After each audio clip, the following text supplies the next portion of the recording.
paint and chat.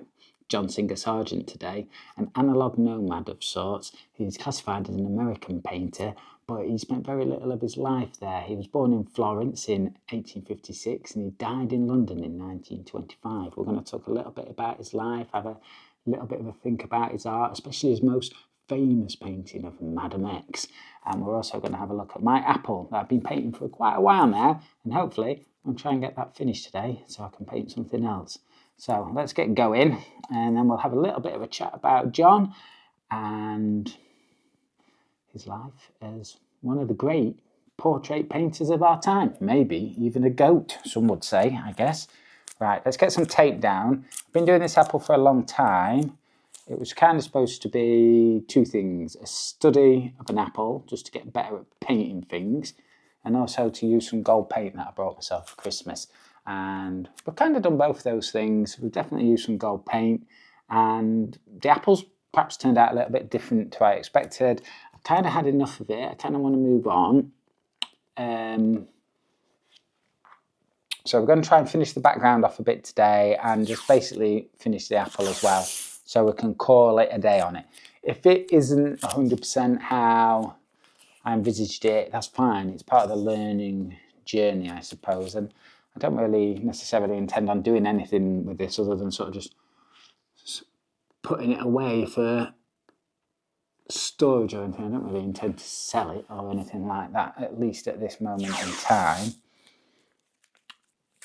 And yeah, I've kind of enjoyed painting it, but for now, I kind of want to move on to something else. So what we're going to do is we're going to use some of this gold here, this golden acrylics gold, and I'm going to sort of splodge it onto the background here with this little sponge just to make a bit of texture there.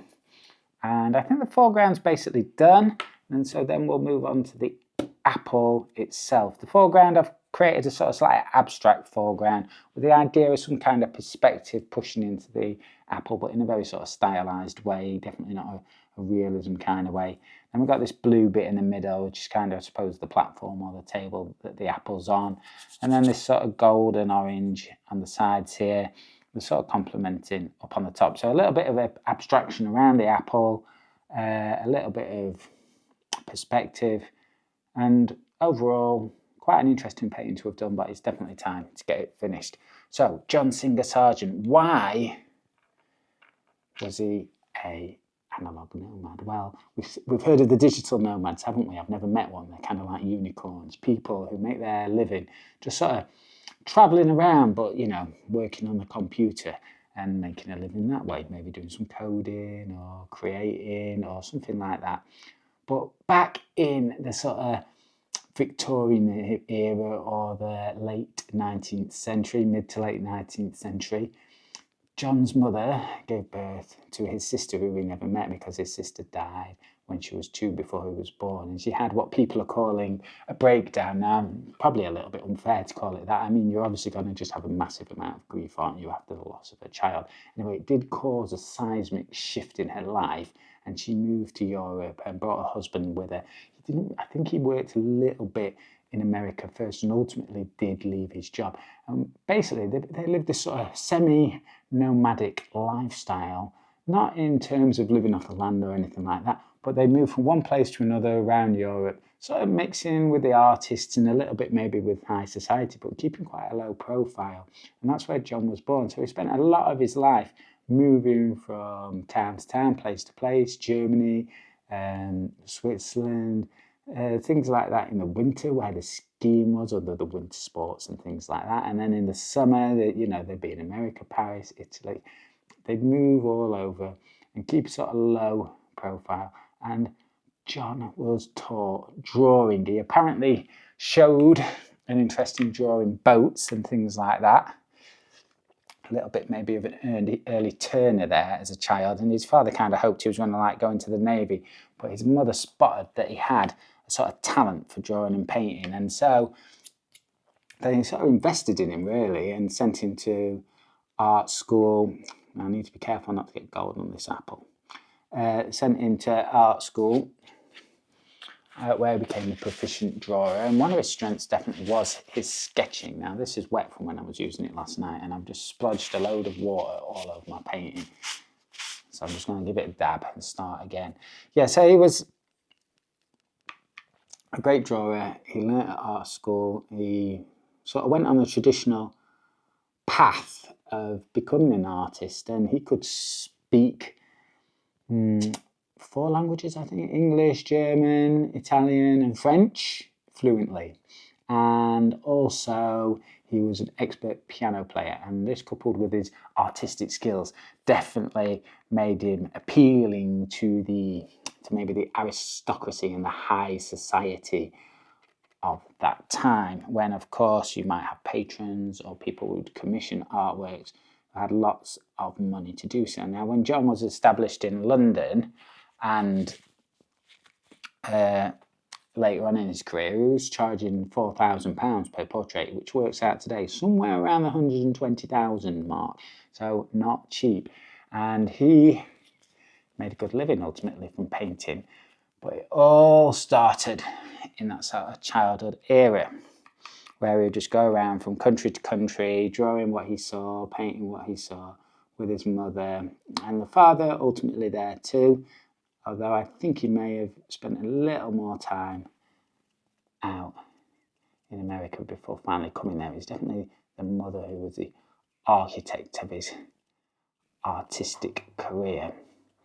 So once he became a sort of trained painter, and trained in the various art schools and under the famous artists, things like that, he had to make a career for himself. Now, back at those times, the best commission you could get would be to do a historical painting or something mythical or something like that. That was considered the highest form of painting. But he didn't really have any great success with that. So what he became was a portrait painter. That was a way to make a good living as an artist. And yes, it wasn't seen as you were doing these epic paintings of religious scenes or historical scenes, but you were still mixing with high society and making a decent living from doing your art. So he went through the same route as many a well-known artist that we know today in Paris, and he submitted paintings to the Salon for exhibition, and I think the first 3 he submitted were fairly well received. There was an impressionist style one on a beach, I forget the name. We'll flash the painting up, you'll get to see it. And there was a couple of other portraits as well, like his first portrait of his sort of friend or relative, and yes, a bit of an impressionistic one as well, which John did do. He did have an impressionistic side to it. People think of him as more of this realist painter, but actually what I find most impressive about him is the way he catches moments. It's like his paintings are very much like a street photography photograph, a snapshot in time. It doesn't necessarily always look that posed. The smiles, the glances, they feel very temporary, and the situations can often feel temporary as well, like they couldn't be held for that long. Posed necessarily in that way. It's quite a modern feel to it, I feel, when I sort of look at his artwork. Now, how did he become famous? Well, his most famous painting is of a high society lady called Madame Gautreau, and she wasn't royalty or anything. She was married to a banker, and she was very rich, and people liked her for a sort of for a slightly unconventional beauty. She had very pale skin, and she was well known, a bit of a celebrity, I suppose, by modern standards. And he actually chased her around a bit, trying to get her to, well, not even commission. He wanted to paint a portrait, as he kind of knew that if he could paint her, that will be a way to gain great notoriety and fame as an artist and stuff like that. So she did agree to let him paint her, and he painted her in this black dress, sort of contrasting against her very pale skin, with a sort of sideways, slightly aloof facial pose. Not so much like maybe in that sort of street photography style that I was talking about. He did a lot of that sort of in Venice and stuff on his trips around Europe on the sort of the artist's trail. But this one was maybe a little bit more posed. But what he did was he painted it with the sort of strap of her dress and that sort of pearl beaded strap hanging off of her shoulder. Now, this was considered extremely suggestive at the time, and when it was submitted to the salon and exhibited, it caused uproar. It was seen as an absolute, both, I suppose, a sensation, but also a disgrace, and caused a lot of trouble for both John and Madame Gertrude. So he renamed it cunningly Madame X, so that nobody would know who it was. Of course, everybody knew who it was, but even so, he took it back from the salon, he stopped exhibiting it, and it actually, some people think, prompted his move to London, which is where he spent a lot of his later life after his sort of initial artist's trail life, his analog nomad life, moving around from cool place to cool place in Europe, being an artist. Now, I actually did originally think John Singer Sargent was an English painter, and a lot of his later life was spent there. And he took his Madame X painting and he went over to London. He kept it in the studio for 30 years. He repainted the fallen strap back up onto her shoulder. So he was obviously a little bit upset about this. He was, I think, from what I can gather, quite a gentle kind of soul, and didn't really, you know, maybe not, we think about Picasso and that, enjoying and reveling in all this kind of scandal, I suppose is the word, but he wasn't really like that. He kept this painting hidden for 30 years in his studio and repainted the strap, and he did eventually sell it to the Metropolitan Museum of Art in New York, which is where it remains today, I believe. Right, where are we getting on with this painting? Look, so I've done the texture bit with this sponge. I've managed to get the water out that I left in the sponge from last night when I was washing it.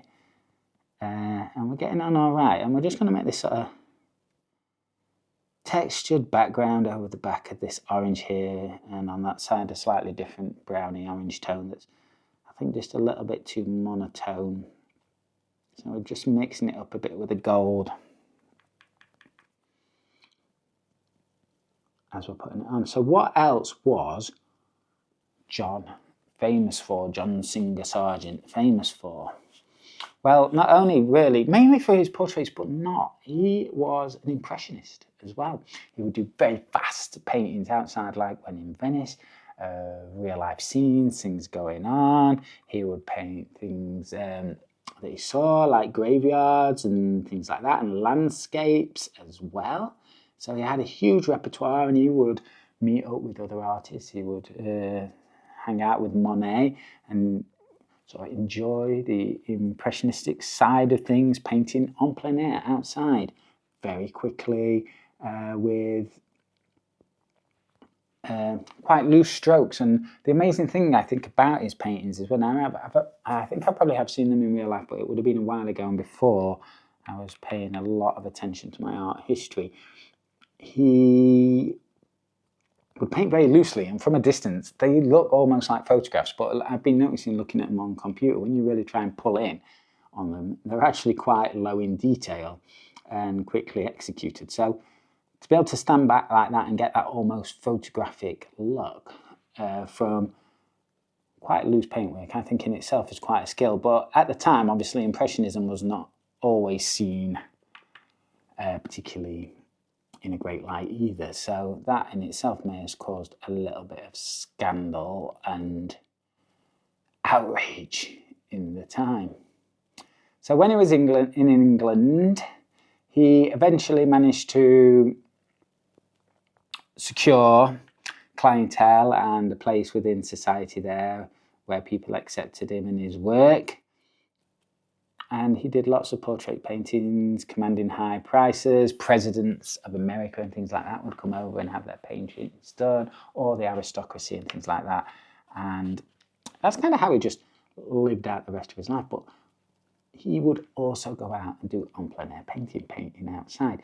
And I think perhaps one of his greatest achievements is the painting Carnation, Lily, Lily, Rose, which he painted outside of two young girls lighting lanterns among this beautiful scene of flowers, carnations, lilies and roses, in evening light, this very flat evening light.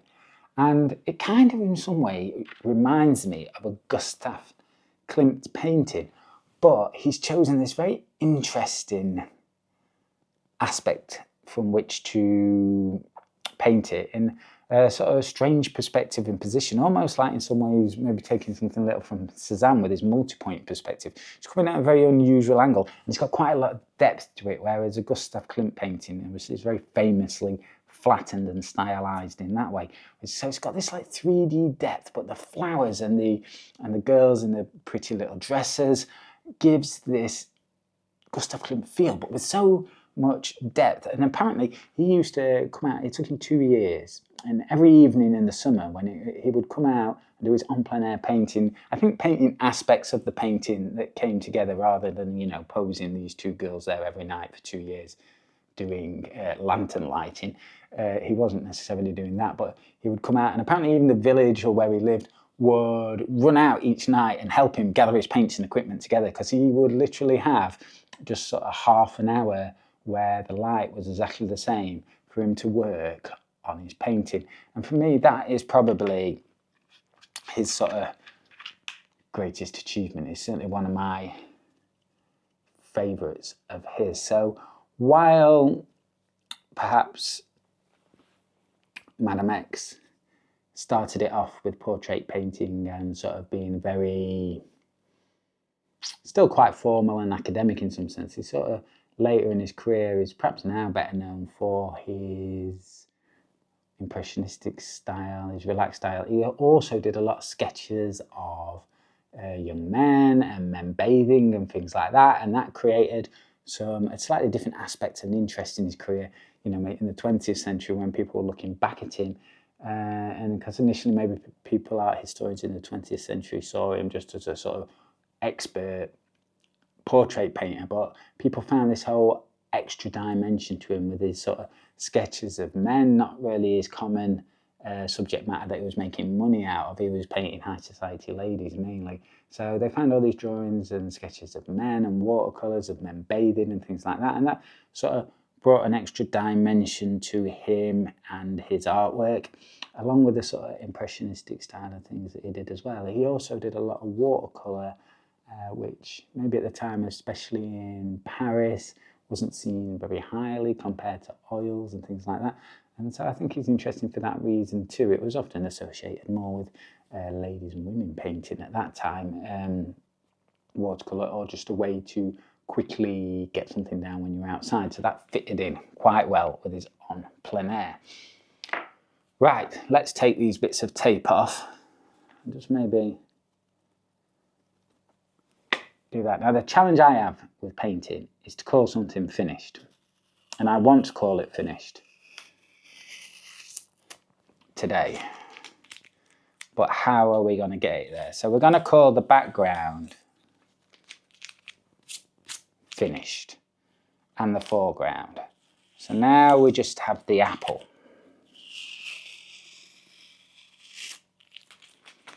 So I don't quite know how I want to do it. One thing I've realised is I'm still, when I'm painting with brushes, struggling to get the strokes that I want. I mean, I want sort of to look impressionistic in a way, that fast angular strokes but that create a kind of realism. I haven't got that. What I've got is quite a smooth stroke, because I've sort of got the outline of the apple, and I think I have got a nice outline of the apple, but I also think in some ways it's a bit too nice.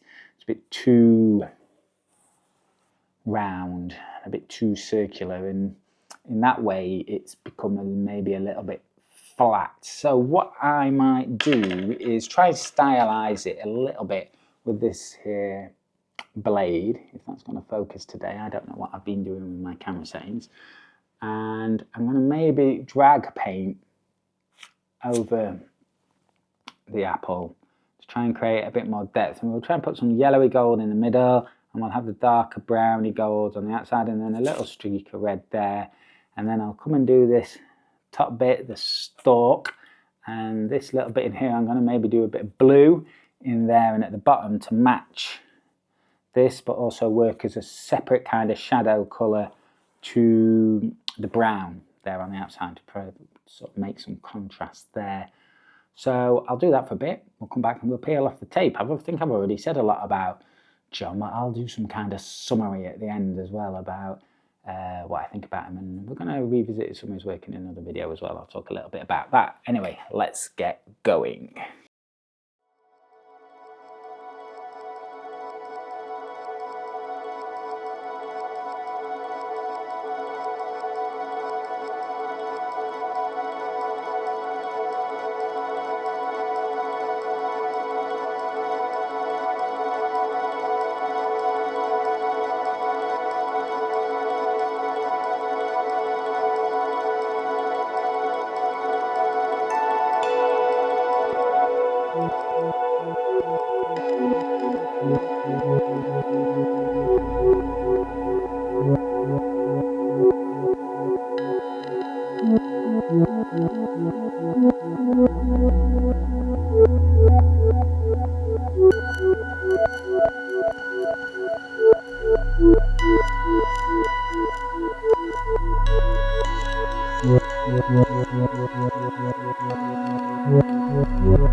We've been painting about an hour. I think I've got it somewhere that I'm going to call finished.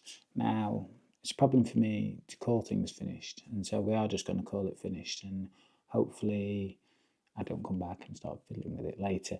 So let's take the tape off, have a look at the painting. A little bit of bleeding onto the side of the white there. It's always a bit upsetting, isn't it? So John Singer Sargent, he shows us a little bit about how artists used to live. They were quite unusual folk. Maybe you could liken them a little bit to, like, you know, something like a Buddhist monk or a friar from medieval times in the British monasteries. They kind of relied on fitting themselves into a community and having almost the help of society around them, accepting them as artists. And he did finish off being a fairly commercial artist, you know, taking money from people, but he also worked in and lived within families and small societal structures to make his paintings.